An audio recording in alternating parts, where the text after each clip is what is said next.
Hello and welcome to Politics War Room with James Carville, and I'm Al Hunt. This week, our guest is former United States Senator and Secretary of Defense Bill Cohen. Remember, we love taking your questions, so write into politicswarroom@gmail.com or send a tweet to @Politicon for next week's show. Now, we're going to get to as many as we can, but don't forget to tell us where you're from. And please check out the links to our sponsor, Hold On Bags and Lomi, in our episode show notes. We thank you for supporting these sponsors. It really helps make this podcast happen. Please tell your friends about us and remind them to subscribe on Apple Podcasts, Spotify, Stitcher, or wherever you get your podcast. Hey, James, our guest is really one of the foremost experts on national security, foreign affairs, and everything else. Bill Cohen, a three-term Republican senator from Maine, defense secretary under President Clinton, continues to be deeply involved in foreign and national security matters. Mr. Secretary, thanks for being with us. As you look at the Trump indictment and you look at some of the classified documents that he kept and then tried to keep, even without specificity, we know the general topics. How big a concern? A big concern, Al. Anytime you have information or intelligence that is marked top secret or compartmented intelligence, that tells you that any disclosure to unauthorized people puts our country in danger. So we entrust these to the highest officials in our government, and the word is trust. To entrust, meaning that we trust the person at the top of the chain, the commander-in-chief, to make sure he takes and fulfills his duty, full faith and credit to the Constitution, to make sure that that information is protected. So it means that our security can be compromised by adversaries gaining access to information we have collected on our own, either through human intelligence, our spies, so to speak, or through national technical means, which are satellites and other remote capabilities. And so there are people who are gathering this information who are in danger. There are men and women wearing our uniform who are in danger if that information is compromised. So anyone who has access to that information must take care, the highest degree of care, to make sure that unauthorized eyes don't see the information and the information doesn't fall into the hands of unauthorized people. So it's the most serious we can say, and that's why this is such a important issue for the country. So some Chinese or Russian agent who was somehow in the country and managed to get into Mar-a-Lago, that could be really valuable stuff for them, couldn't it? Yeah, Al, think about this. Former President Trump is a target for any intelligence service of any country that wishes to gather information on us. I know that any of us who were in office, when I was in the Senate, I was on the Senate Intelligence Committee. Barry Goldwater, when he took over the chairmanship of Armed Services, the conscience of the conservatives asked me to go on the Intelligence Committee. And I served there for 10 years, and half of which I was there as vice chairman with Dave Boren. And we took great care to protect that information. We gained access to the highest classifications. And then in going over to the Pentagon, the same rule applied. I would get the PDB in the morning. As I entered the car taking me over to the Pentagon, it took about 6 minutes. In that car was a briefing book, which I would then be able to read or at least skim for that 6 minutes getting to the Pentagon. I would leave that briefing book in the car, and there would be an authorized individual to bring it up to my office if I wanted to continue reading anything. But it never left my possession unless it was in the hands of a qualified intelligence official. So that's the kind of care that we take. So you mentioned another intelligence service. Recall that there was a young woman who worked her way or wormed her way into the higher circles of the Republican Party through the NRA. She was a gun-toting Russian woman who managed to get close to the top Republican officials. Now, let's assume that she or someone like her is floating around at Mar-a-Lago. Or you have a janitor or a cleaning individual who's on the payroll of the Russians or the Chinese or any other intelligence service. That's how serious this is. The easy access to a target of enormous opportunity for another country. That gets lost. He is a target. Yes. And he is a very valuable target for those people who wish us ill will. Absolutely.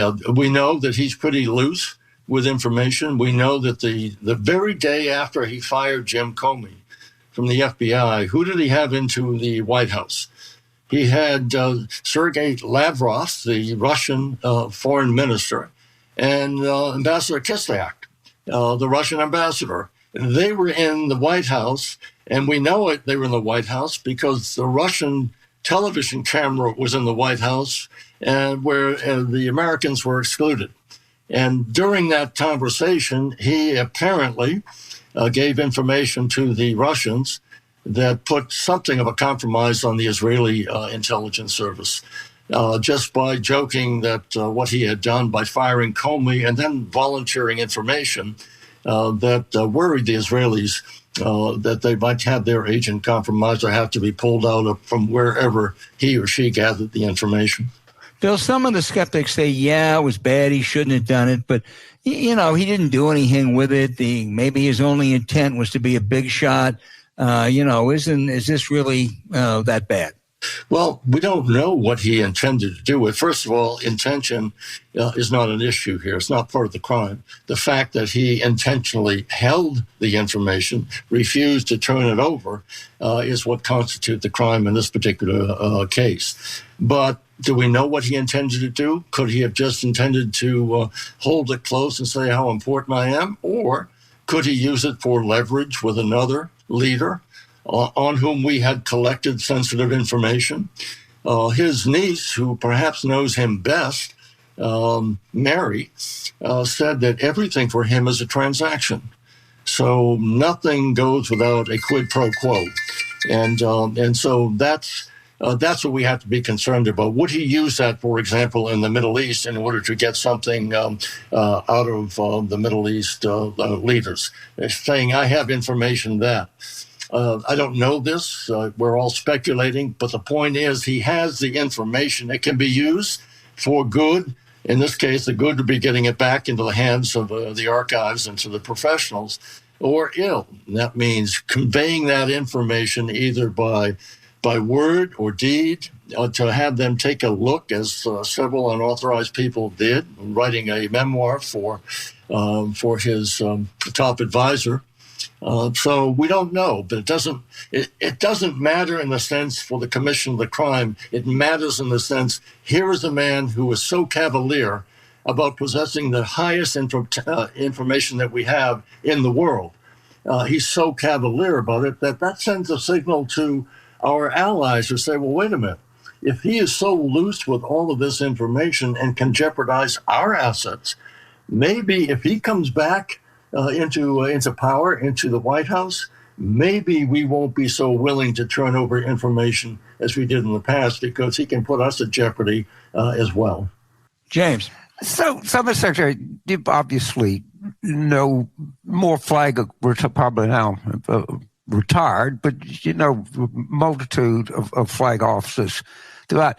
And also, you were an important part of how horrified, without telling us names, but how horrified are the national security apparatus of the country, or the former national security? Because this strikes me as like, this shit's unbelievable. I mean, it's just like stunning. Am I missing something? No, you're not missing something. This is one of the most egregious breaches that we could have. Now, they want to throw spaghetti against the wall and say, well, what about Biden? What about Pence? And what about Hillary? All fair to say, what about them? But the fact is, when information was discovered on either a server or in their files, they immediately turned them over, saying, we didn't know we had them, and we're turning it over because we don't want to have possession of this. That's how sensitive it is. He, on the other hand, said, it's mine. All of these boxes belong to me and everything in them.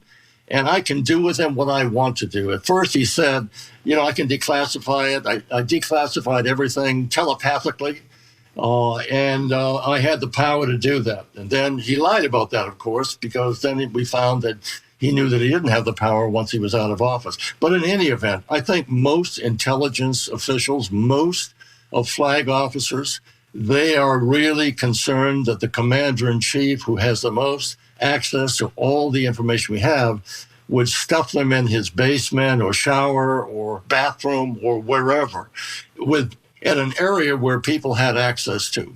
So I think that other countries look at us and say, our trust in you depends upon the people you have in office, what their credibility, capability, honesty, trustworthiness is.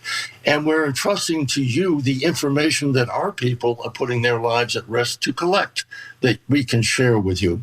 So it's people that we have and a process that we have. If our allies feel that the President of the United States, at his whim or any time he wants, can declassify information without going through an established, careful, deliberative process, but simply wave it away and say it's open information now. What does that do to our security? Now, I'll just ponder on this one more time. You may recall that SecDef, he doesn't like to be called that, Secretary of Defense Jim Mattis, General Mattis, he was so concerned about an order given by President Trump at the time to get our troops out of Syria. And Jim Mattis, he pleaded with the president, saying, well, can you give me a little time that I can work this on a transition so we can make an orderly processing of our troops out of there? And by the way, we have allies who are there putting their lives on the line in Syria, and we're not giving them any notice. And he went back to the president and said, please give me a few weeks or a couple of months to have this done in an orderly fashion. And Trump said, nope, do it now.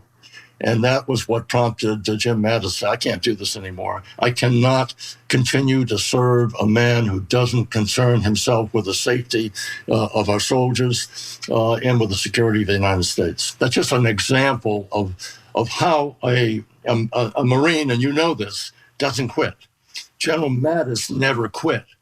But he could not bring himself to serve a man who had so little concern for the welfare of the people who serve us. So I'm earlier in the show, I'm just aghast at the lack of civic education in the United States. It's people that don't even remotely understand the Constitution. And there are, if you listen, which I do, because I think it's part of my job, I've listened to right-wing press media all day. And there are 35, 40% of people in this country, I guarantee you, that believe that the president can declassify anything that he wants to. Is that true, or are there certain highly sensitive things as a sort of process that you have to go through to declassify things? There's a question as to whether he has the inherent and absolute unqualified power to declassify information. But think about it, if that were the case and there were no procedure, who would entrust the United States with classified information? And so there has to be a process whereby we can go through who will now have access to this information. Is it totally open to the public?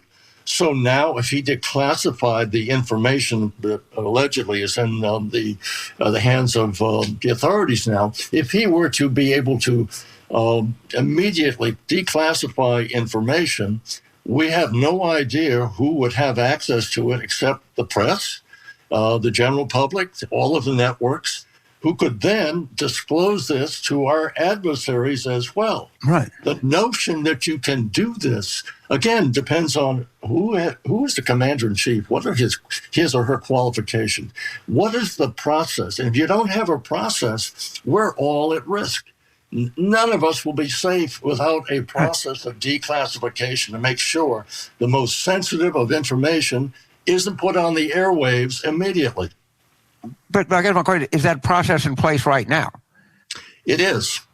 Okay, so that because if you wanted to declassify the name of 10 people we have in Beijing I don't. I mean, one of the things that we went through is like the Kennedy assassination. A friend of mine, a federal judge in Minneapolis, was commissioned to declassify as much as he could. So they some of the material had like sources of, you know what I mean? You didn't want to have, out spies and all of the other stuff that you would know more about than almost anybody in the country.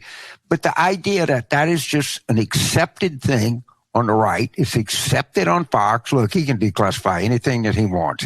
Then you hear like literate people saying that. And it's got to be the stupidest thing anybody could possibly say. You just can't willy-nilly know who you are. Well, one of the process would be to talk to the agencies that have collected the information. How did they collect it? Were there human resources involved? Are those human resources still on the front lines in Russia or China or Syria or Iran or wherever? And if we have to get them out, do we have enough time to get them out before this information is released to the general public? Those issues are what's involved in a process thing. How do we minimize the damage that will be done by the president on his whim, simply wants to waive the classification of that information? And so this is not a government. This is not good governance.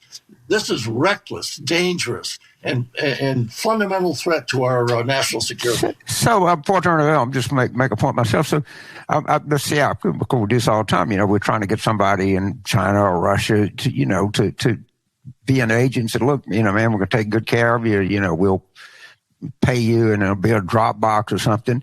And I'm saying, well, I don't like my government. I wish we'd be more like the U.S., but shit, I'm not going to do this. If somebody come along and give my name and I get my throat cut. Yep. I mean, it's got to be, just the whole thing has got to be unbelievably and deeply hurt the United States' ability to gather intelligence. I just can't believe that it's not. What is so sad about all of this is the notion that we don't have a United States of America any longer, that we're divided up into red and blue and to hate the other party as such. I can't imagine anything more destructive. I can't imagine anything more beneficial to Vladimir Putin. I mean, look at the divisions in this country that we now are dividing ourselves. When Barack Obama was president, he was criticized for wearing a tan suit. He was criticized for having a fist bump with his wife. And the people say, wow, that's so unpresidential. How could he wear that color suit? We're getting Ronald Reagan wore a brilliant brown suit. Nonetheless, here we have a president who said, I declassified that. Here's a president we had. I want my son-in-law and my daughter to have the highest classification, access to the highest classification possible. The intel community said, wait, there's a conflict of interest. I don't care. Give them the classification. So you see, when people are acting in that fashion, when you have someone that irresponsible, who's your commander-in-chief and supposed to represent all of us, the United States of America, and now we're divided up. Well, are you conservative or you liberal? The conservatives, again, went after Obama for a fist bump. They're not going after President Trump when he's putting our nation at risk. Don't forget mustard on the hamburger. Oh, man, they went nuts. Unbeknownst to them, Whataburger, which is my favorite chain, it's almost a Texas cultural icon, puts mustard on their hamburgers. But at any rate, let's not forget the better criticism for putting mustard on a hamburger. Well, I don't want this to be a division between conservative or liberal. The conservatives have as much at stake as Americans as the liberals have at stake. And you have Chris Christie, for example. I give him a lot of credit for the way he has stepped out and said, I supported President Trump. I was there advising him, but he's gone way too far. And take John Bolton, his national security advisor, a conservative, saying he has done enormous damage to our country with our allies. And I speak to these allies on a regular basis. I can tell you, they absolutely fear that you would have him back in office and being as reckless as he was in this and other matters, to do it all over again, because his His policy is one of retribution. He wants to clean out every single professional civil servant who now is there. Remember this. It was the deep state who saved democracy. It was the deep state who prevented the overturning of the election and the assault upon the United States Capitol. It was the deep state and the attorney generals who said, no, we believe in the rule of law, and we're not going to sacrifice our commitment to the rule of law for anyone. This president or anyone, we will resign first, etc. So it was a deep state and people who have a stake in seeing to it that we remain a democracy. And to go back to Benjamin Franklin for it, we've given you a republic if you can keep it. Well, the question is, can we keep it if we have 60 or 70 million people who say we don't care? There are no rules for the president. He is not bound by any rule. He has absolute power under all circumstances, with no restrictions and no process or processes to restrain his power. So we're pretty close to the edge, and going from, a what do we call it, post-truth era? Well, if you're post-truth, you're pre-fascist, according to Tim Snyder, Yale University, who I think has it just about right. Well, thank you. Bill, I can't help but when you mention Chris Christie, I agree with you on that. But I'm going to take you back to when you were on that Watergate committee. Yeah. You voted to impeach Richard Nixon. When the evidence came in, the Republican leaders rose up. Barry Goldwater and Hugh Scott, John Rhodes, went to the White House. You're right about Christie. There's a couple other Republicans, Mitt Romney, but not very many. They're really hiding. They are. They're hiding out of fear and, in my judgment, cowardice. They know what has happened here. They know what the former president, did on January 11. They know that it is wrong for him to have held this information. Say he made a mistake. Say he didn't understand that he wasn't entitled to it, etc. When the federal officials come to say, turn it over, he claims, I have possession. And this is something in his own mind, because he said, I want my generals. I want my attorney general. I want my State Department. I want everything was possessory. It belonged to him. And then he would say to the governor of New York, I gave you $3 billion or whatever the number was. You ought to be more grateful. It was as if he was giving his money to the governor or to Puerto Rico or to anyone else. You need to be more grateful, and maybe I'll give you more. And that took place during COVID. And so it's a possessory thing that he feels that as president of the United States, it's all his. Everything is his. Let me ask one more and then see if James has something to wrap it up. My fear is he's got a friendly judge down there. He can delay until after the 2024 election. And that's a danger. It is. You can say maybe she's learned a lesson, being so embarrassed by a conservative appellate court, shamed, if she's capable of shame, to say, wow, I was really out of my league here. I don't know whether she's capable enough. The fact that she was confirmed as a federal judge, that is not dispositive for me. You can have plenty of politically minded judges confirmed by a party that has sufficient numbers. But nonetheless, her demonstration of capability was de minimis in that particular case. So I worry about that. And that's part of the process we're going to have to go through. Will she delay it long enough? That's possible, but she might feel so embarrassed to say, I can't be seen as a tool of the party or the president. I'm a federal judge. I have a lifetime appointment. I have to do what is absolutely required under the law. Now, maybe she'll rise up to that. Maybe she will play a game of saying, this is way beyond me. I think I'll just delay it and let the political process handle, quote, a political problem, not a criminal problem. James, anything to wrap it up? No, just, there's an excellent piece by Stephen Gillard, who's a, professional legal ethicist. I think he's retired from NYU.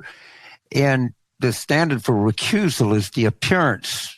It's a very, the federal rules, doesn't have the conflict. You have any kind of appearance. And he says she clearly falls within that. Now, that's just according to Gillers, that's a decision that Jack Smith's going to have to make as to whether he challenges that, and that's going to be a decision for the 11th Circuit. But it's an interesting piece. I would recommend it to anybody. I will read it with care.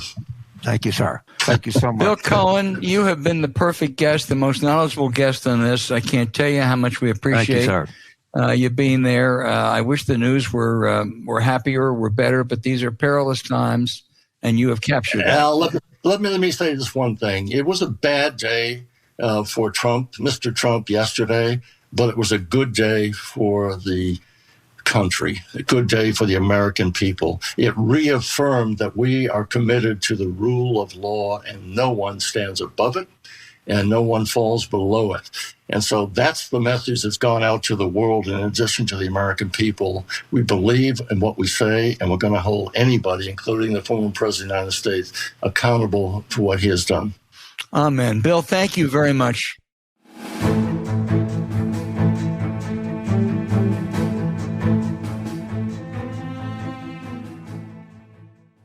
Hey, did you know, James, that climate change could be irreversible by 2030? Now, that's less than a decade away, and that's why it's more important than ever for us to make thoughtful changes that make a big impact when it comes to caring for the earth. And it can start with a better way to go about doing our daily chores with a better bag. Hold On is a company born from the idea that there must be a better way to go about our daily chores. Trash bags and kitchen bags are necessary staples, but do they need to be 100% plastic? 100%? No. Hold On trash and kitchen bags are heavy-duty, plant-based, non-toxic, and 100% home compostable, which means they break down in weeks, not decades, without filling up our landfills or polluting our oceans. Now, how big is that for the environment, Mr. Carville? Well, people have this thing that there's something going to save us. It's going to be hydrogen power or something, and maybe that will come, and maybe it'll have a real thing. But of course, if we're going to win this thing, my bet is we're going to win it with 1,000 cuts. Right. And this is a really effective thing. And I suspect that they have are researching other uses for this. And there is no doubt of the adverse effect that plastics have on climate in any kind of way, from the manufacture of them and to the disposal to anything that you can imagine. So I think these guys are going to be in line for a Nobel Prize here in the next 5 years if they keep developing what they're doing. Boy, I tell you, I love those bags. I really do. Yeah. I love them. My bags, my green bags are part of our everyday routine. Plus their zip seal kitchen bags come in sandwich or gallon bag sizes to fit all your needs, from holding carrots to crayons. Hold On wants to be part of the growing movement away from single-use plastic, which, if you ask most experts, is the single worst kind of plastic at every stage, from production, disposal, and decomposition. Plastic bags are doing harm to our earth, our water, even our bodies. Made from non-toxic ingredients and plant-based renewables, Hold On trash, by contrast, and kitchen bags meet the highest standards of compostability and break down in weeks, not centuries. So to shop plant-based bags and replace single-use plastics all over your home, visit holdonbags.com/war room or enter War Room at checkout to save 20% off your order. Sustainability has never been more simple. That's HOLDON bags.com/war room or enter War Room to receive 20% off your order. Now, small things can lead to lasting change if we stop and say, hold on. Thank you, Hold On, for sponsoring this episode. You also can find the link in our show notes.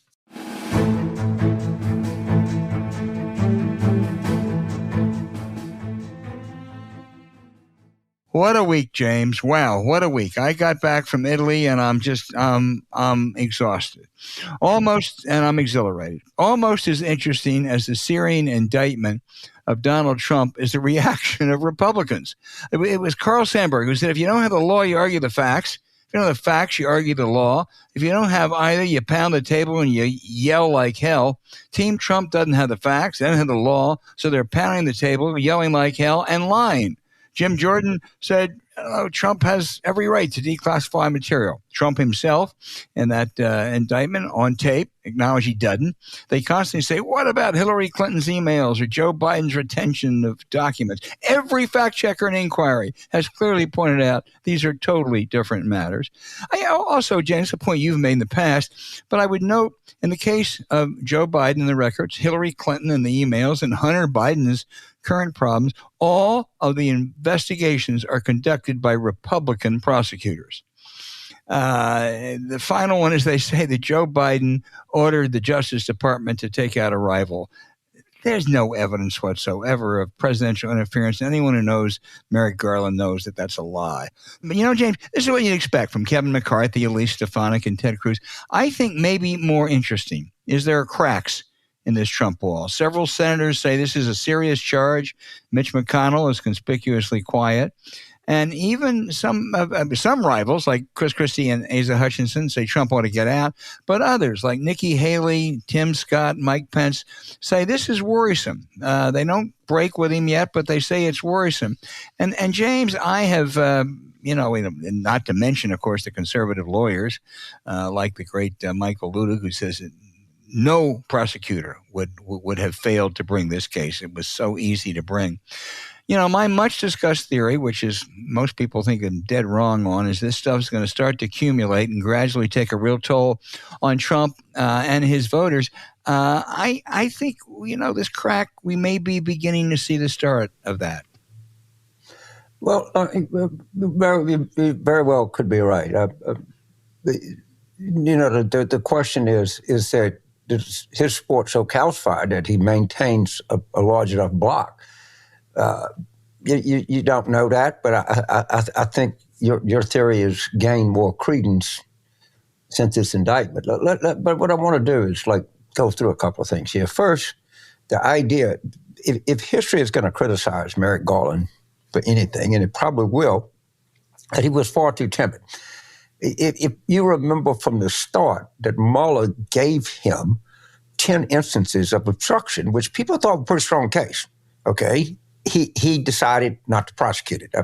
I might have made the same decision myself, but there was certainly more than ample evidence to pursue an obstruction case after he left office. Garland decided not to do that. In terms of the records, they did everything they possibly could to nicely get him to comply with the law and return there. And they sent people down from the archives, and they sent lawyers. Then they subpoenaed him, they hit him. Again, if you were being a fair person, you would say that he went out of his way, literally out of his way, to not bring Trump into the criminal justice system. It was only when his hand was literally forced, when everybody at the archives knew, and the world was starting to know that he had all these documents. They relied on subpoena. He asked his lawyer to lie for him. He had this poor Walt Nutter, talk about collateral damage, like you've never seen. And the idea, of course, Hillary's emails were subject to multiple investigations, as you point out. Durham said there should have never been even an investigation. All right? I mean, that's how flimsy, that non-existent that whole thing was. The U.S. attorney from Delaware was appointed by Trump, was maintained to continue the Hunter Biden investigation. It's still an active investigation of which I'm sure Merrick Garland has not touched or done anything. And currently, as you correctly point out, that President Biden is under investigation by a Republican independent counsel, because there are actually no other kind of independent counsels but Republican independent counsels, none of which is ever pointed out, both of which, all three, are just obvious facts. And people should listen not only to Fox at night, but if you have satellite radio, it's 125, the Patriot Channel. You should listen to it, because the utter nonsense that they preach is like it's factually, but it doesn't exist. That's it's all. Crazy. But James, what did you think? What do you, as you look at the Republican terrain, what do you think of the cracks? I mean, they're not fissures yet. They're not, they're not breaking, but there are cracks, and we didn't see cracks before. Also, I would say that that number of people who showed up to support him in Miami was, by his standards, infinitesimal. It wasn't a lot, and I think there's a little bit of a, you look, he's running at 56% in the Republican primaries, roughly. I don't know. You can look at the polling average, but it's not overly impressive, by the way. Right.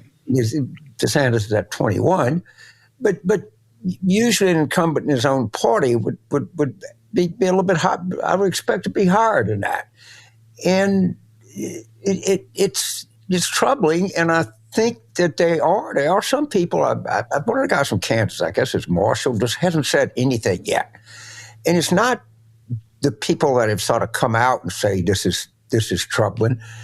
How many people have just not commented on it? And some aspiring journalists should do that, but say with every senator. Now some have said it's a J.D. Vance shit. But there are a lot that are avoiding commenting on this. Yeah, well, they are. Silences can be very deafening. Well, I watched, actually you had advised me at one point to do this, and with some trepidation, I watched Fox for 3 hours on Tuesday night. Sean Hannity and Laura Ingraham. It actually was more like a satirical comedy. Distraction, diversion, distortion.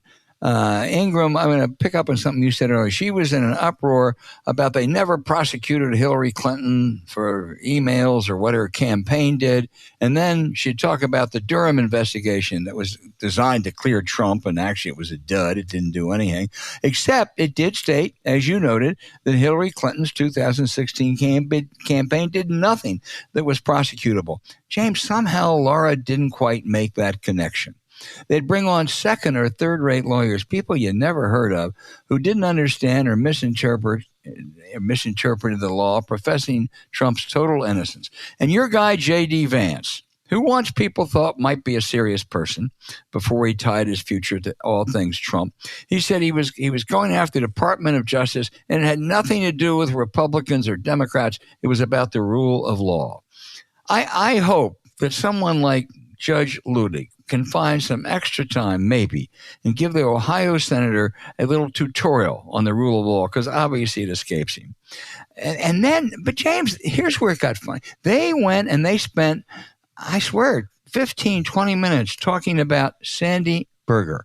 Remember Sandy Berger? He was a really good national security advisor to Bill Clinton, who made a foolish mistake one time, and he smuggled out a couple documents from the National Archives. He pled guilty. He paid a fine. It was dumb. It was stupid. But to compare what Sandy Berger did 20 years ago to Donald Trump, it's kind of like comparing petty shoplifting to violent homicide. And I just would say Fox is still interesting to watch. And from the Old Dominion case, we know what these Fox News people really think about Trump. They really have contempt for him, but their ratings are slipping, and they are desperate, and so they have to go gung ho. I think it's falling pretty flat. Well, I do too, and people are and as Chris Christie said, and I suspect that he's right. We do have an invitation for him to appear on the show anytime. I hope he responds in the affirmative at some point. I do too. But he says. And he was a former prosecutor, famously put Jared Kushner's daddy very appropriately in a penitentiary. We know a third. So if I'm sitting there and I'm a Republican senator, not J.D. Vance, and I'm saying,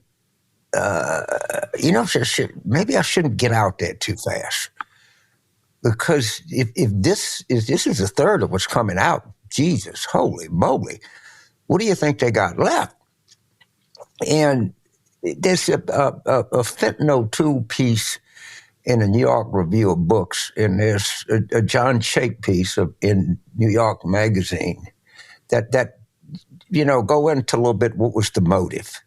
And we still don't know. He doesn't charge that he to be bad. What we know now, he's not been charged with trying to sell it or something, but we don't know everything either. And I think that's got people really, really shook up. And the other thing is, he doesn't have a lawyer yet. He can't find, this is the most high-profile criminal case. Here's a guy that, maybe, I'm sure he inflates his wealth, but he certainly could pay a lawyer, anything they did, and no one will touch it. Part of that maybe he doesn't pay him. But no, you're right. But any decent lawyer, hey, I don't know, to take it, he's got to put $10 million in escrow. They're not going to take it. No, I'm not touching this thing. Right. He keeps convicting himself. He was out there, somebody told me this morning, talking about he could keep anything he wanted. Well, they have him on tape saying that he can't.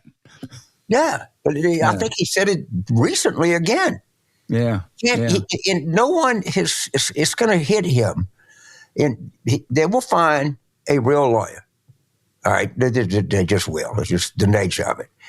And they're going to say, you're in profound legal jeopardy. You got to understand that. And you have to understand you can't talk about this with anybody. You can't say, he can't do that. He can't do that. In his life is going to be so, I don't know if it's hit him yet, just how much legal jeopardy he's in. I really don't. But boy, it's going to hit him. I can tell you that. Yeah, and I don't think any lawyer is going to succeed because he's Trump, and he can't control himself, much less can anyone else control him. It's an interesting question about motive, and you're right, we don't know. If history is any guide, and it's a very, very consistent guide, there's money involved. Everything Trump does involves money of some sort. And the other point I'd make is, remember, we had a guest on 2.5 years ago, Shane Harris, of the Washington Post, who, as this is before any of this stuff was known, said as Trump was leaving office, the intelligence community was really, really petrified that he would be a security risk, that he would tell other people secrets that they worried about him revealing. He'd actually done some of that as president. So, we don't know motive yet, but I don't think he just wanted some play toys. Yeah, there's nothing in his history that would tell you that he didn't want this because he wanted some financial leverage. But again, we're pretty sure we don't know everything. And we know as much of the story as the government chooses to tell us right now. Right. And I think more information is going to be forthcoming. I think Mr. Nutter's nuts in a vice right now. And I'm sure that he's got a lawyer, and the lawyer is explaining to him precisely and exactly what he's facing. And what if he decides that he wants to be a patriot, what are the potential rewards for it, which would be multitudinous, let me tell you. The pressure on him is just unimaginable.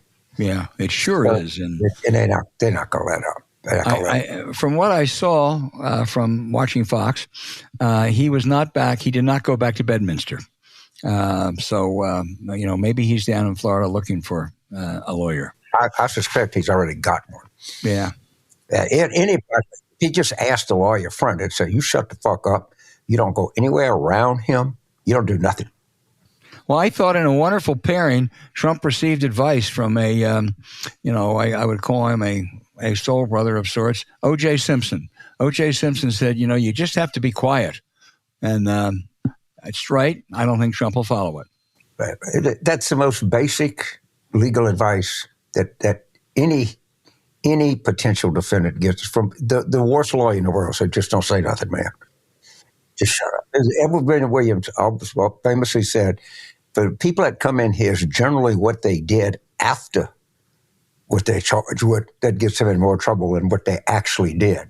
And that's exactly what he was saying. Well, that's the pattern with him. Okay, yeah. This is going to be around for a while. We're going to have lots of shows on this.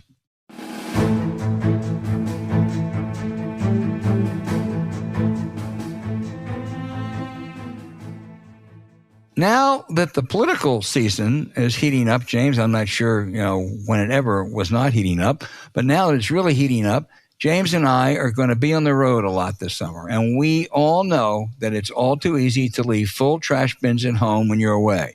But we found the perfect way to keep our places clean that also make a difference for the environment.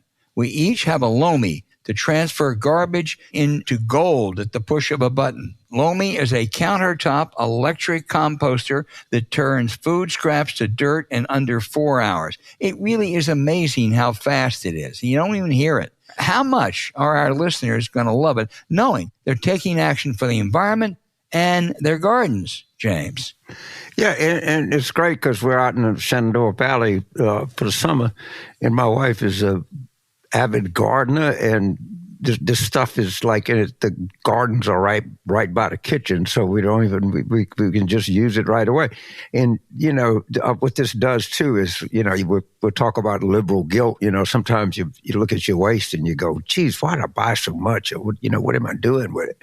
And at least you get some self-satisfaction that, hey, this is not totally going to waste. This is going to for some kind of sustainable agriculture or something. So, again, this is a terrific product. It's good for the environment, and it's also good for your conscience. Yeah, we have the same thing down at our, we have a home on the Chesapeake, and God, it's so important for us down there. Now, because of Lomi, we've developed a love of composting, which is definitely a trait we all need to cultivate, especially if you're in the city or out in a farm like James or down off the water like we are. Plus, it's made cooking at home even more enjoyable and in alignment with our values. That's because with Lomi, you can turn waste into nutrient-rich dirt to feed to your plants, lawn, or garden, so it's not going to landfills and producing methane gas. Now, all our food scraps, plant clipping, and even those leftovers you forget in the back of the fridge go back to the ecosystem. Even better, anyone who uses Lomi can grow more nutritious food right in their backyard. It feels so great knowing there's no food rotting in your garbage and smelling up the kitchen. Thanks to Lomi, I only have to take out the trash once a week, and it's a hassle-free, mess-free experience. Imagine having no more leaky bags. There's no smell when it runs, and it's really quiet, making it the perfect complement to a tidy, classy-looking kitchen. And since I'm planning a lot of summer dinner parties, at least with my family, I don't know how I'd do it without Lomi.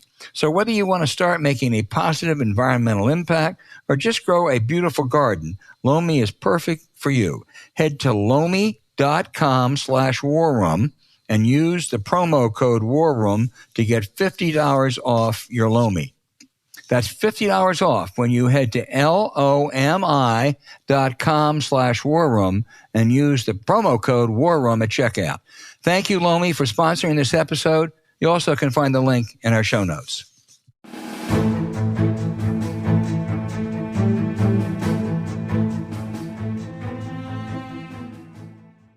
All right, James, now for our outrage of this week. Anyone who is an American citizen and meets the age and other eligibilities is free to run for president. Sometimes the more the merrier. But for some third-tier contenders, it may be a chance to increase their speaking fees. Others, knowing they have no chance, want to advance ideas. I recall 50 years ago during a New Hampshire debate, a community activist named Ned Cole held up a rat. Actually, it was a rubber rat to showcase the conditions of poverty. Now, I wasn't sure until this week what was the goal of the Republican presidential seeker Vivek Ramaswamy, biotech entrepreneur who has filed for the nomination. Now we know. Claiming he had read the indictment, I'd love to give him a few questions on it, of Trump, he vowed if elected president, he would pardon Donald Trump. I mean, there hadn't even been a trial yet. We don't know what the defense is, but he's going to pardon him even beforehand. I guess that also assumes that he thinks he's guilty. You're going to be a judge guilty. He also said that the White House had a heavy hand in the prosecution. No, they really didn't. That was made up and it was sleazy. He called on other candidates before the case is tried to make a similar pledge or, quote, publicly explain why you will not, end quote. If accepting a pardon is an admission of guilt, I guess Mr. Ramaswamy is saying he's guilty, but I'm going to pardon him. So now we know what his absurd campaign, James, is all about. It's a con game, but it makes me long for that rubber rat. So this is what we're 330 million plus people in this country, and people say stupid things all the time. When I was a young boy, I got angry at somebody because they were a fool, and my dad told me the most liberating thing in my whole life. He said, "Son, living in Louisiana and getting mad at fools is like getting mad at grass." And I thought about it, and not only do I suffer fools gleefully, I actually find fools to be entertaining.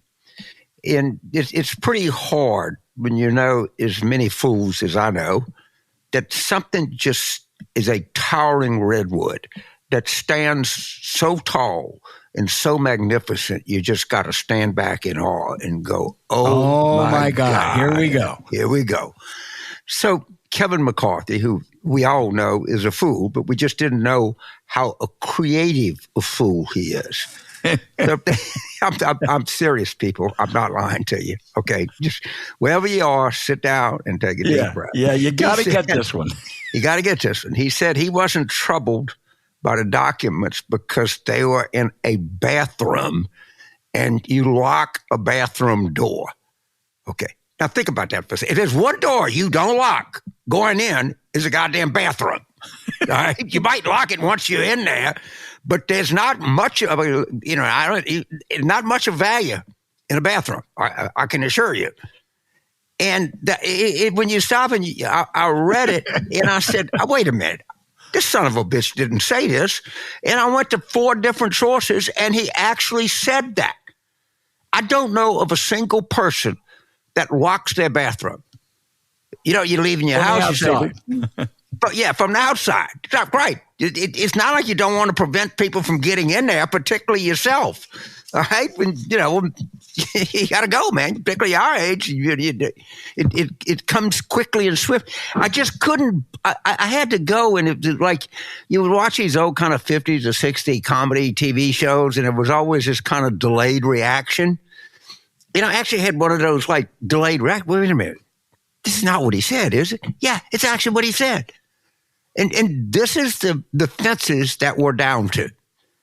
I'm glad it was in the bathroom because you locked the bathroom door. What? I mean. Oh, my Kevin. Kevin. Oh, man, this is the Mount Everest of fooldom here. Man. Unbelievable. Oh, well. Okay. Marjorie Taylor Greene, you got competition.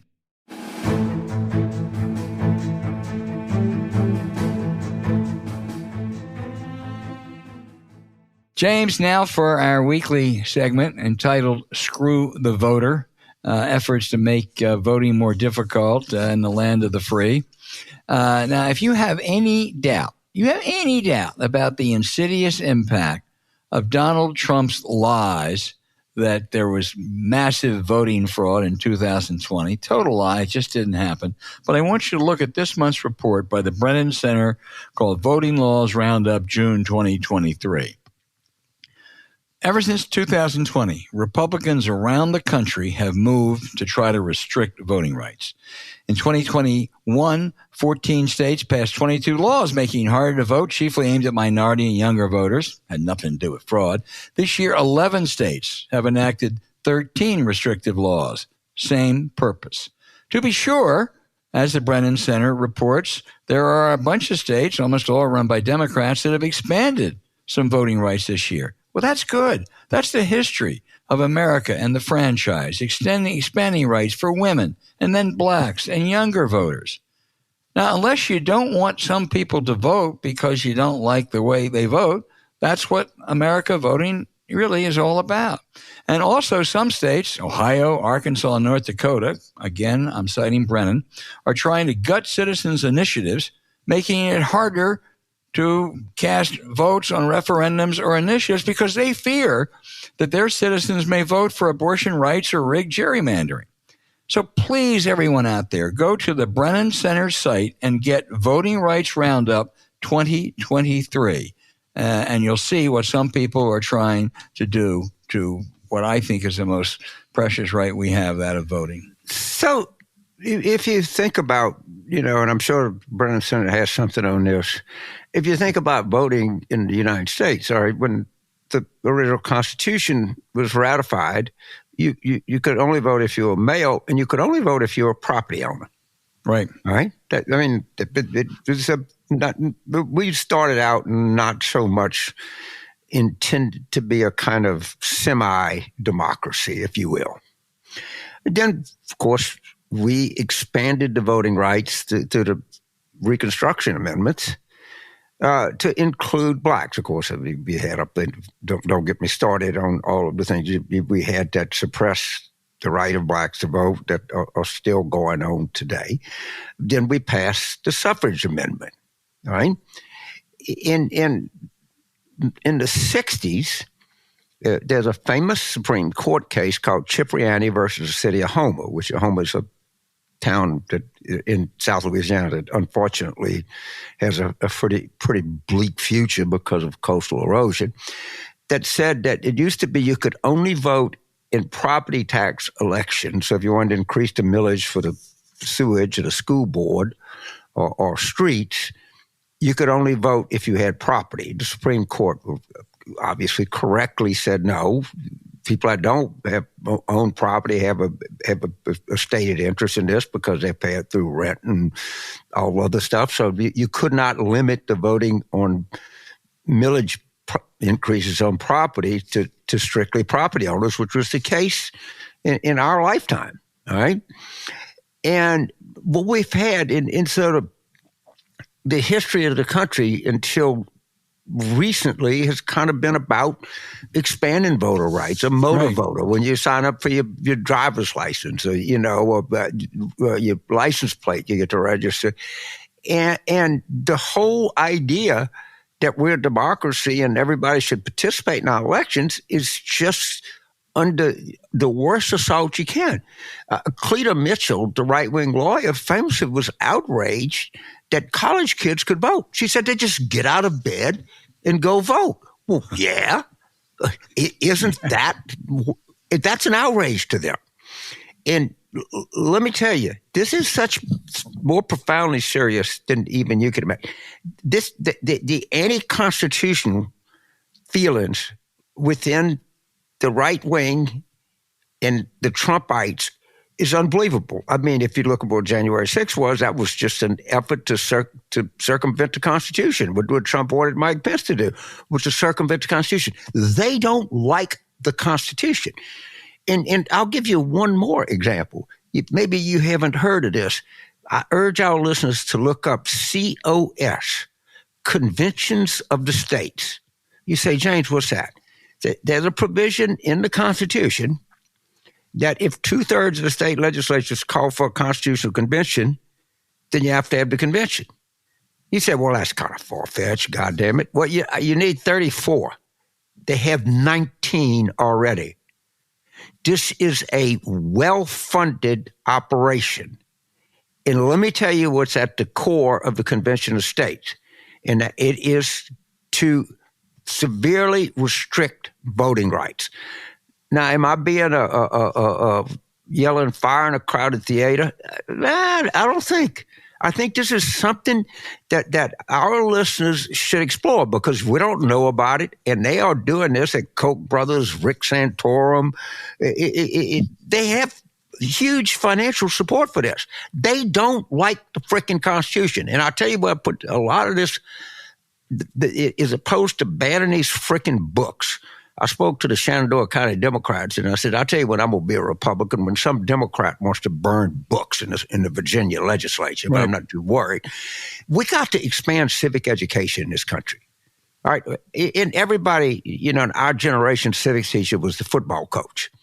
Now, actually, mine was. He was we had to know every article in the 9th grade, in every amendment. We just had a one sentence of, Article 1 is the Congress, 2 is the president, 3 is the judiciary, et cetera, et cetera. But you had to have a 1 or 2 sentence explanation for what they are. We have, we talk about the need for STEM education, which is great. And we talk about the need for vocational education, which is great. But man, if we don't start teaching people freaking civics, we're going to lose the fucking country. I'm just telling you. It's crazy. It's so much more insidious and so much more dangerous than you think. and just look up Convention of the States. And that's how bad it has been. 19 are ready to go. You have another 2010 or some godforsaken event and a depression and a terrorist act, and bingo, that Constitution is gone. Hell, they're more than half the way there right now. Mm-hmm. And it sounds ridiculous to say that. The next election is at its core going to be an election about whether we have a constitution or not. Now, I know that's not a kitchen table issue. I know that's not a water cooler issue. I know people are more concerned about the price of gas or something like that. But let me tell you, this is what is at stake. It's literally the governing document of the United States. And I ain't exaggerating in the least. Well, I think you're absolutely right. I said earlier that the right to vote was the most precious right. It certainly is. It's one of the most precious rights, along with our freedoms, our freedom of press, freedom of religion. But a constitutional convention, James, would be one thing I can say with some certainty among those right-wingers who are clamoring for this. I don't think there's any James Madison or Alexander Hamilton out there. I really don't. And this could be dangerous. So you all keep an eye on that. It would produce a theocracy. I'm telling you, this is what this is what this is what they're looking for. And people or not, and it sounds so ridiculous. And it's like, oh, these goddamn liberals, y'all always sitting there, saying this stuff. And no. And that's just the way that this shit happens. If we were told at the beginning of this century that there would be profound efforts to restrict voting rights, we just said, well, no, everybody got a right to vote. Come on, man. That's what the United States is. But, Jesus Christ, man. And let's start, demanding that we have civics education, because somehow or another, some time ago, we stopped educating people in civics. We really did. Yeah, I totally agree.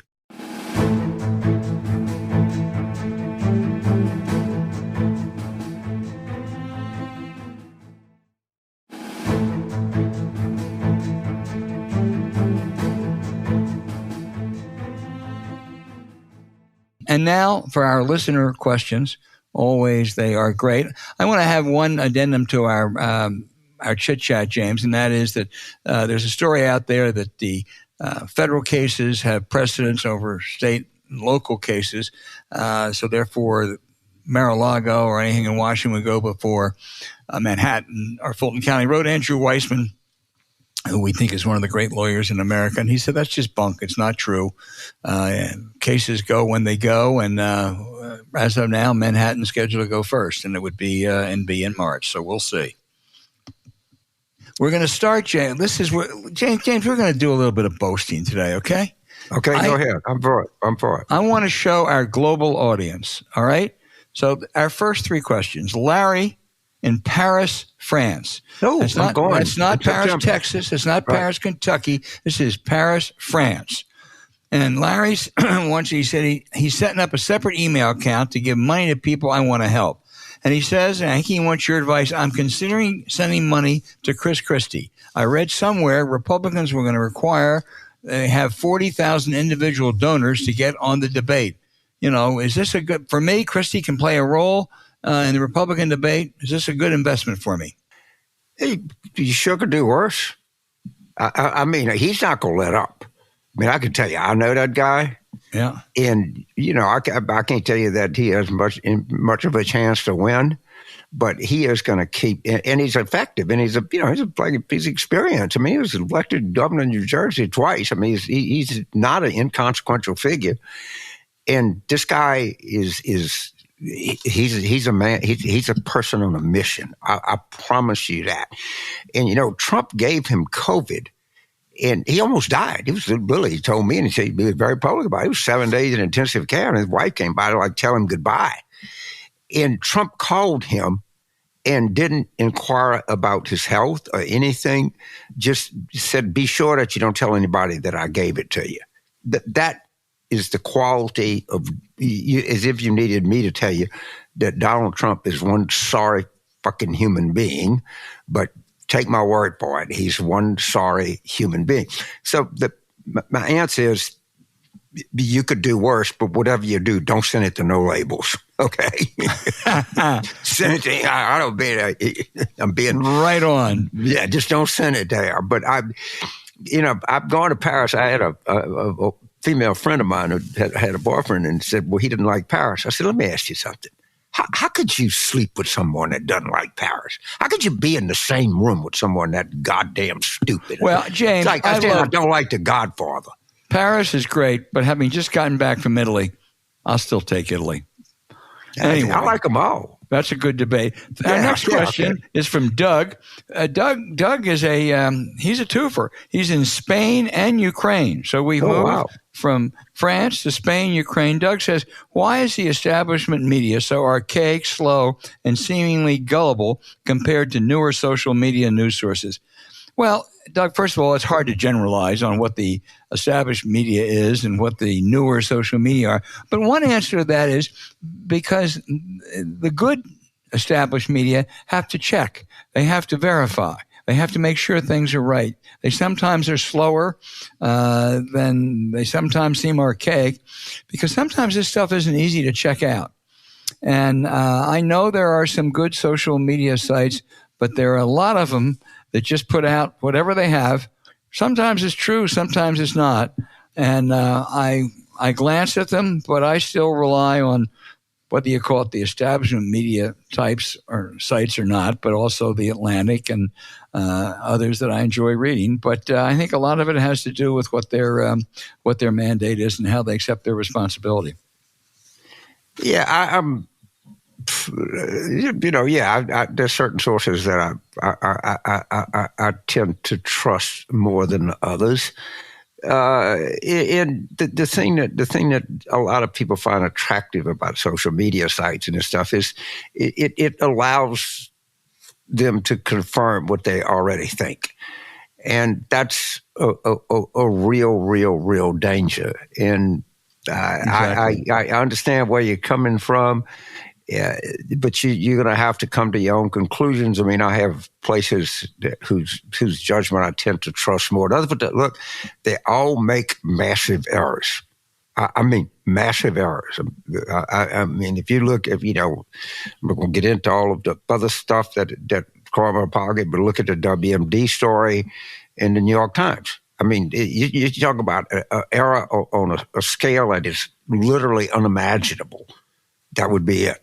And there have been some huge misfires, but on the whole, I will still have I still trust these sites. I would say somewhat trust, but I don't anything I see that's unverified. It's just out there. I don't even pay any attention to it. And in fact, please listen to 125 on Sirius because you'll be stunned at what's going on out there. Stunned. Okay, we're going to move from Europe to this continent. Randy in Guadalajara, Mexico. Oh, wow. That's a great place, by the way. This is a tough one, James. Right. He says, what do you think will be the impact if Joe Manchin runs third party? Randy's guess is he'll pull more votes away from Trump rather than cannibalize Biden Democratic votes. But what do you think, James? I respect all of the people that write in. I generally agree with most of them. On this one, I don't agree. But, I don't know. And I can tell you what, I hear from multiple sources, this is not an impossibility that he does run under some brand, and I think this will take more votes away from, if assume Biden is the candidate, I think it'll take more that votes away from him. One of the interesting things I thought about this morning, I ask you, just a little bit off subject, CNN is having these town halls with Chris Christie and Nikki Haley and Mike Pence, I think. When are they going to do one with Bobby Kennedy Jr.?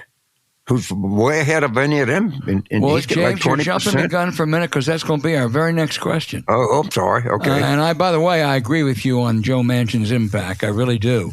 Yeah. And that leads us to BJ in Tallahassee, Florida, who said, what in the world is Robert Kennedy Jr. doing? Is there any way he can actually be a contender? The Washington Post is reporting some strong polling. He is a zealot. I'm convinced he believes this stuff. It's crazy. And he's a person that once you get him off these crazy conspiracy theories, which he's broadened now, he was a very serious environmental lawyer. I've known him a little bit. I've got some good friends in the family. They're really embarrassed by it. But I think because he is the alternative to Joe Biden that most Democrats don't want to run, he's at 17-20 now. I think in some of the early primary states, he may be 10, 15, 20 points higher than that. And James, going back to what you said a minute ago, if CNN's going to do town halls with all these people, at some point they got to do Robert F. Kennedy Jr. I don't see how they avoid it. I mean, I really don't. Yeah. And of course, it doesn't. It was McCarthy when he got 42% in New Hampshire in March of 1968. Ran, and no one knew very much about McCarthy. He always gave you the impression if he would have been president, he'd gone off on a corner and read a book or something. All right, but it's not so much about him, and maybe his kind of quirky views to a certain amount of people would have some traction. He could be dangerous in South Carolina because there's a good deal of explainable vaccine hesitancy among blacks. One of the things I'll point out is that also, James, the Kennedy name is still magic among older blacks. One of the positive things, I guess it's positive things about Louisiana, we don't have a lot, but one of the real positive things is that our vaccination rate we're the only state that has a higher black vaccination rate than white. Wow, that's impressive. And a lot of that is the dean of public health at Tulane is a very, it sounds racist to say, but is a very highly respected black guy who was very active in promoting education. There's been a big kind of failure of communications here, but we were the only state in the country that had higher black vaccination rates than white. And I think that is something to be kind of proud of. I would be very proud of that. Good for Louisiana. Sue, and now that we come home to America for our questions for a while, Sue in Seattle, Washington, she thinks that Joe Biden's 100% capable of the presidency for another 4 years, but seems no one in the White House communications shop or campaign professionals to figure out how to amplify his strengths. They turn him into a laughingstock. Clearly, he doesn't perform well when given a script. He's more convincing when speaking freely. Is this crowd around Biden ever going to understand his strengths? I mean, James, assess that. Well, first of all, you're exactly right. One of the stunning things that he has done is he has literally turned manufacturing around in the United States. And you could go and see the number of people, and I would not be surprised if in some of our conversations that, maybe manufacturing is just something that we're not going to be able to do very well, we can't compete. There's been an explosion in manufacturing as a result of the investments that President Biden put there. That's in addition to having the lowest unemployment rate in 50-something years.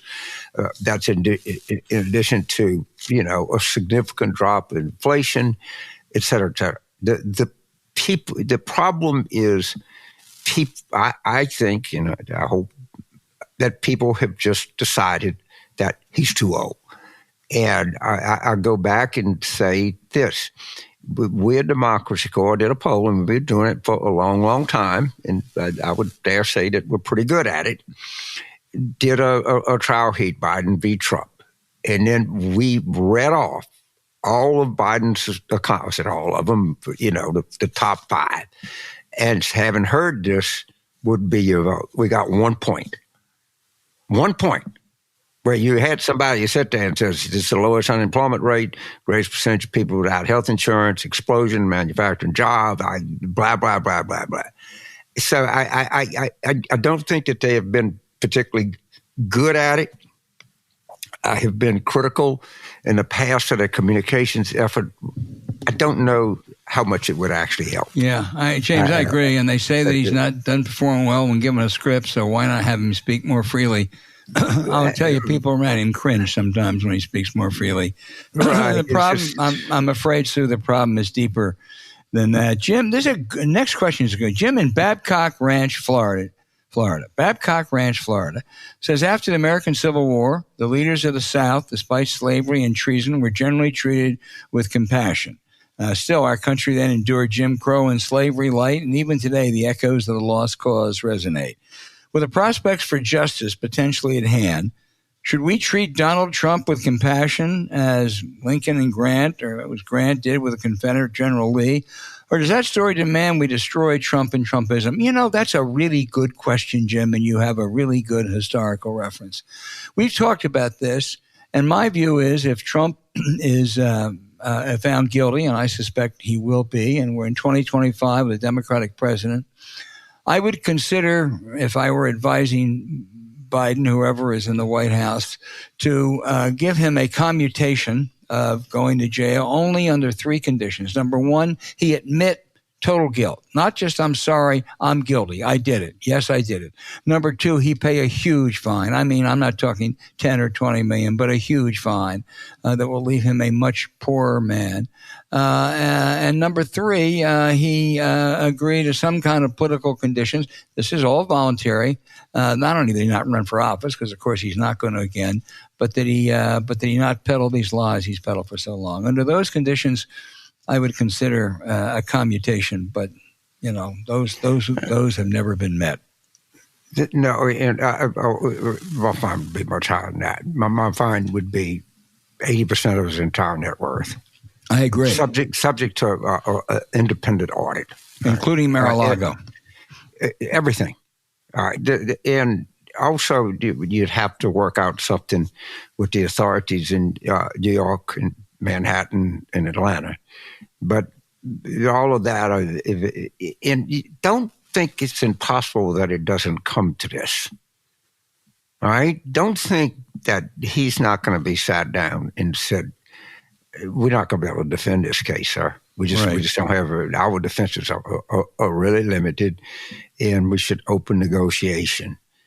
And don't think that was not if I'm President Biden or I'm the next president, that's something I'd have to listen to. It'd have to be very draconian, very anything. But it's he's in really profound and deep legal jeopardy. No question. It's hard to now, going back to the Civil War question. Well, at first, they would try to sort of treat it with compassion, and until 1872, when the South got everything, you know, in a contested election. It was 76. I'm sorry, 76. Yeah. I stand corrected. It was 76.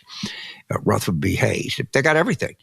Jim Crow. And the evidence of that is, I think most military historians would say certainly top three, and probably get maybe a third of the votes for top Confederate general was James Longstreet. Of course, there are no monuments to James Longstreet. Except at Gettysburg. At Gettysburg, yes. But other than that, there's none in the South because he became a Republican. Was actually his second wife died in Metairie in 1952. Yeah. You know, so it was compassion from 1865 to 1876. But all right, James, here's a question. Who's the second most famous person that went to James Longstreet's high school? Beats me. Judy C. Woodruff. Oh, wow. Okay. Great, huh? Uh-huh. I told her you're never going to be the most famous person who went there. But anyway. You know who was at Lee's side at Appomattox, don't you? Which was? James Longstreet. Yes. Oh, he was his most trusted, his most trusted aide. But, you know, the Lost Cause said he was a traitor. But in any event. Our final question is Michael in East Brunswick, New Jersey. And Michael says, when Dukakis and Kerry lack responses to Willie Horton and Swiftboat ads, they lost. Now the Republican strategy is weaponizing the weaponization of Biden's Justice Department and phony charges about bribes. What is the Democratic answer? How should they approach this? How tough should they get? How do they not make the same mistakes that Dukakis and Kerry made, James? Well, I'll go back to what I said is if the Department of Justice under Biden anybody can be criticized, so let's just start that. If the real critique of them is they've been far too timid. They left, and maybe for good reason. 10 documented instances of obstruction of justice that Trump created that, according to Robert Mueller, that he preserved a record for future prosecutions if they so decided when Trump was not president, that the Justice Department prohibited him from indicting Trump because he was president. Our friend Walter Dellinger is maybe one of the most knowledgeable legal experts I've ever known anywhere. Most other people wrote a piece in the Washington Post saying, you don't understand what's in here. This is devastating stuff. Garland he'll have to say, but maybe understandably decide to let that go. They literally were forced to indict him in Mar-a-Lago. They did everything they could not to. Weaponization of what? And how weaponized was the FBI against Hillary Clinton? When Comey, in violation of everything, stood there 10 days before the election saying he's going to reopen an investigation, who said, well, there's nothing criminal here, but this was it was nothing. Understand? You talk about weaponization of the Department of Justice. What about frickin' Kenneth S. Starr? I mean, you want to talk about weaponization? I mean, think about all of that. Well, I agree with you, but you got to take them on. You just have to take them on hard. Yeah. And I really think the question is right. That oftentimes, whether it's Dukakis or whether it's John Kerry, their assumption was this is all bullshit, so we don't really have to answer. That's you said that. The worst thing when somebody says that, oh, no one's going to believe that. Really?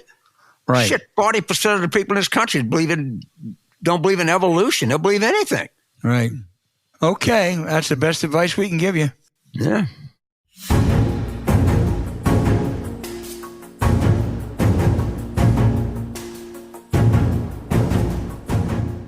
Hey, thanks for listening to Politics War Room with James Carville, and I'm Al Hunt. Don't forget to send your questions for us by email to politicswarroom@gmail.com or tweet them for next week's show at Politicon. Following this episode, we'd appreciate it if you check out the links to our sponsors, Hold On Bags and Lomi, in the show notes. We thank you for supporting them because when you do, it helps make this podcast happen. To keep up with us, subscribe to Politics War Room on Apple Podcasts, Spotify, Stitcher, or wherever you listen. Please rate the show with a 5-star review. We'll be back next week with another show as we continue our War Room planning.